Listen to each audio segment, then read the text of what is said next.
Hi everyone, it's Kino here.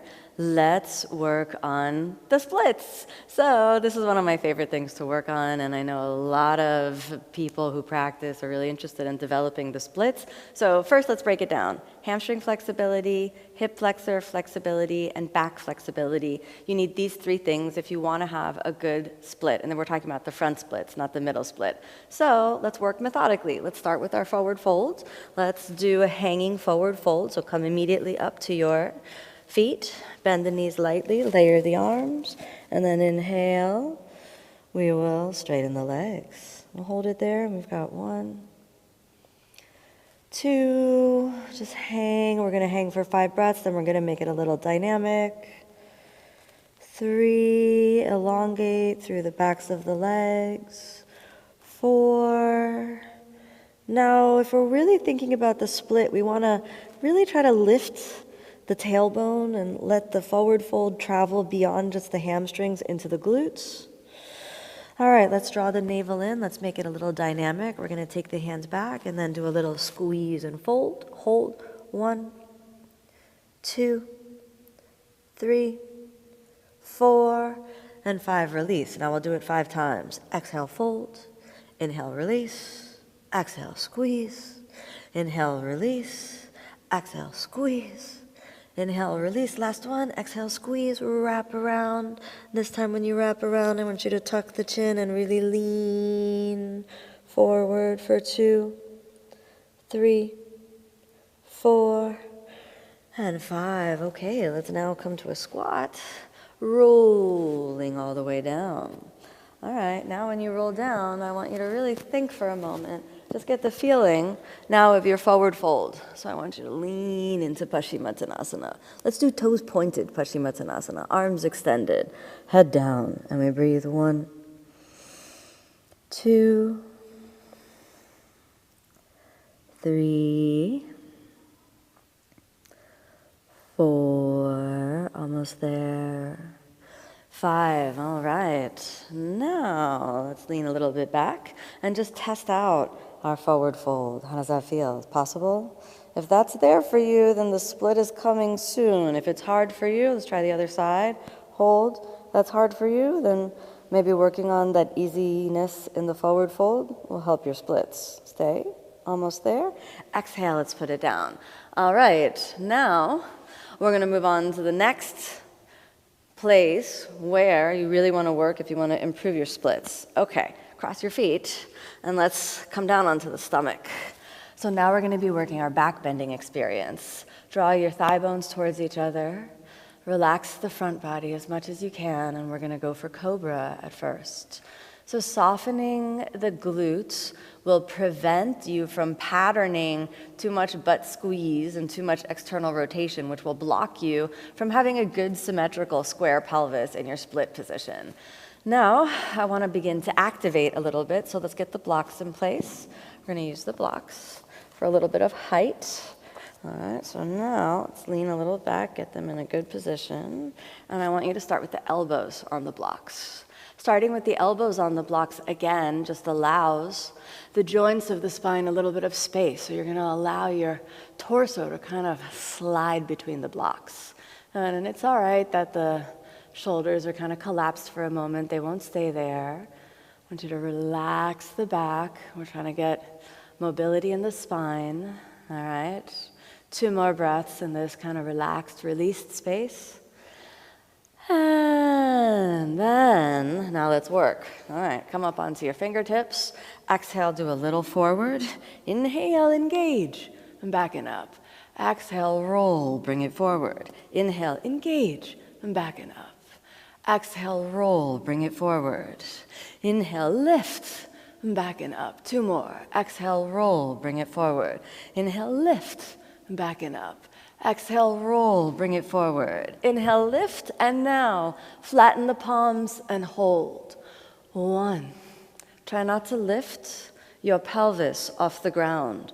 The reason we're using the blocks is so that you can have a little bit of weight in the fronts of the pelvis. You can engage your quads. This will help a little bit. Think about your iliac crests traveling forward, your spine lifting up out of the pelvic bowl, elbows wrapping back, and head back. And we're going to stay now for 5 breaths. If you want to add a little extra, you can come up onto your fingertips.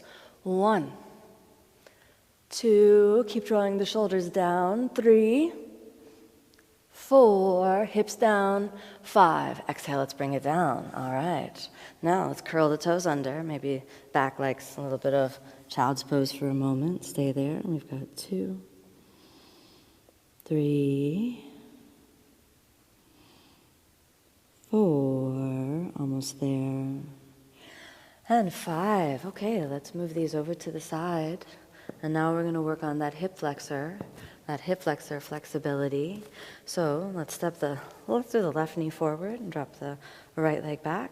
We're going to take the pigeon pose with a closed knee, and we're going to rock over to the side, back and forth. Just getting a little bit of mobility into the hips. We'll do one more time. Very good. Come back to the center, and then we're going to engage the pigeon. So there are many ways to do the pigeon, just like there are many different pigeons in the world. You're going to come up onto your fingertips, and then I want you to squeeze the mat with your legs so that the pigeon gets very active with the lower body. And let's hold that there. We've got 1. With the right hip, you're pulling a little forward. With the left hip, you're pulling a little back. This helps keep the pelvis square. 2, 3, lifting a little higher naturally. 4, and then engage and give your pigeon a little bounce. Just 2 little bounces. 1 more little bounce, and then stay there. Engage. Arms out to the side. Inhale, reach up and hold. 1, 2, 3. Keep dropping the right hip, left hip back. 4, and 5. Exhale, let's bring it down. Inhale, back to downward facing dog. Nice. Switch your gaze forward, slide that right knee forward now. Start with the mobility over to one side, and then switch, rocking it. Good, let's do 1 more rock. Nice. Back to the center, and then up onto your fingertips. Remember, we're going to activate the pigeon. So activate. So notice that the tendency of pigeon is to drop over to the right hip, but we're going to drop that left hip forward. Think about the left iliac crest forward and the right hip back, and then we hold, engaging the legs. 1, and here it's okay after the hip is in position if your glutes engage, but don't let that external rotation take you out of the alignment. If you can't get the hips nice and flat, sit on a blanket so that we're really getting a nice platform for the pelvis to work from. 2, 3, 4, keep engaging, engaging, engaging, arms out to the side. Inhale, reach. 1, lift, reach. 2, we'll do a little extra on this one. 3, reach, lift. 4, reach a little back if it's comfortable for you, keeping the pelvis down, down, down. And then exhale, down. Inhale, downward facing dog. All right, now let's slide that right foot forward. All right, and let's find our split. And just check in with your split. Like, how's the split going? All right, is it way off to the side? Now, one of the biggest secrets to working your splits is to keep it very active. So if I let go of everything and don't engage, my body just kind of falls over to the side. Instead, we're stabilizing first that forward leg, which is the flexibility of your forward fold. Then we're dropping that left hip down, which is the flexibility of your hip flexor, and then the strength to hold that in place. And then your back bend. I'm already in a back bend now, especially the lower back. The upper back comes on, and then inhale, we raise the arms. And it's very engaged. We're rooting down and lifting up for a counterbalance of opposing forces. 3, 4, and 5. Exhale, we take it down, roll it back, and downward facing dog. All right, we're going to try the other side. Switch it forward, inhale, slide. All right, so now let's just do that test without any activation. Completely let go. I just slide over to the side. This is what the body wants to do. It's a little more comfortable, at least for me, in that side of the hip. Then with the engagement, first we stabilize that forward leg, just rooting it into the ground. For me, I point the foot, and then making sure that the pelvis is square. And remember, that's the flexibility and the strength of the right hip. So we push that down, drawing the navel in, keeping it square, and you're interacting with the ground. So remember a little bit of the bouncy pigeon. It's like you could bounce, but you don't.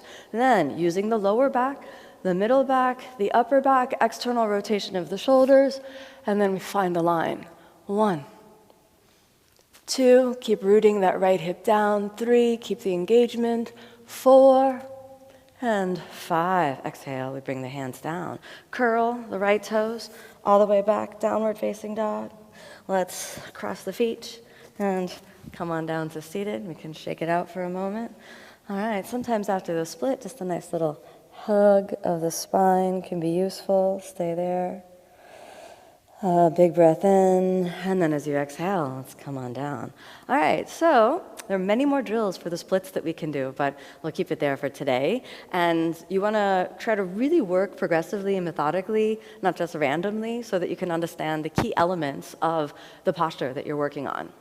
If you enjoyed this Drills for the Splits class, I want to invite you over to OmStars, where I'm doing a training on yoga drills, and I can teach you my methodology of how I design methodical, systematic approaches to unlock all of the yoga poses. So head on over to OmStars, and I'll see you there.